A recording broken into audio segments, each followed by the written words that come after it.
பாட்டி, தாத்தா எங்கே இருக்கீங்க? நாங்கள் ஸ்கூல்லேருந்து வந்துட்டோம். வாங்க வாங்க வினிதா கண்ணு என்றாள் பாட்டி. ராமு கண்ணு ஓடி வாங்க, ஸ்கூல் போயிட்டு வந்துட்டீங்களா என்றார் தாத்தா. உடனே ராமு வந்துட்டோம் தாத்தா. தாத்தா எனக்கு சாப்பிட ஏதாவது காரமோ வேணும் என்றான். உடனே வினிதா, இல்லை இல்லை, எனக்கு இன்னைக்கு சாப்பிட ஸ்வீட்டு தான் வேணும் என்றாள். சரி சரி, 2 பேரும் சண்டை போடக்கூடாது. நீங்கள் கேட்ட 2மே செய்யலாம். போங்க, போய் கை கால் கழுவிட்டு வாங்க அப்படின்னு சொன்னார். சரி தாத்தா அப்படின்னு சொல்லி 2 பேரும் ஓட்டம் எடுத்தாங்க. ராமு பாட்டி, என்ன வாசனை இது, சூப்பராக இருக்கு. நிலக்கடலை வறுக்கிறீங்களா? இதில் என்ன செய்ய போறீங்க அப்படின்னு கேட்டான்.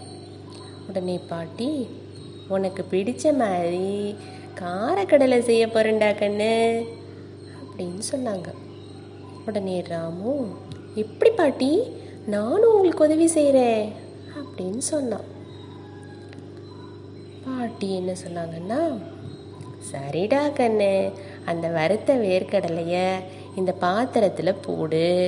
அது கூட பொடியாக நறுக்கி வதக்கின வெங்காயம், தக்காளி, கேரட் எல்லாத்தையும் சேர்த்துடுங்க.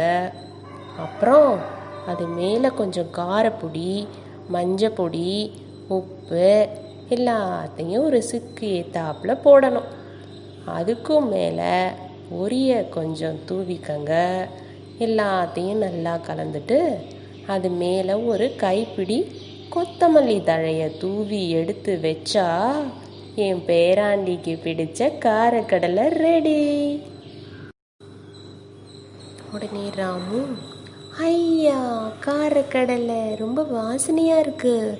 வினிதா, உங்கள் இனிப்பு என்னாச்சு அப்படின்னு கேட்குறோம். உடனே வினிதா, தாத்தா நம்ம இனிப்பு செய்ய என்ன பண்ணணும் அப்படின்னு கேட்குறா.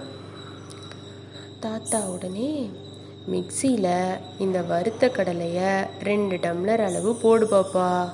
அதை கொஞ்சம் கொரப்பாக அரைச்சிக்கோங்க. அரைச்சிட்டிங்களா?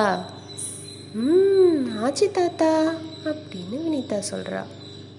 உடனே தாத்தா, அடுத்த 2 டம்ளர் கடலைக்கு 1.5 டம்ளர் வெல்லம் எடுத்து அதையும் கடலை கூட சேர்த்து வாசனைக்கு ஏலக்காயும் சேர்த்து அரைச்சிடுங்க. அதை ஒரு தட்டில் போட்டு கொஞ்சம் கொஞ்சமாக நெய் விட்டு உருண்டை பிடிச்சி எடுத்தா கடலை உருண்டை ரெடி.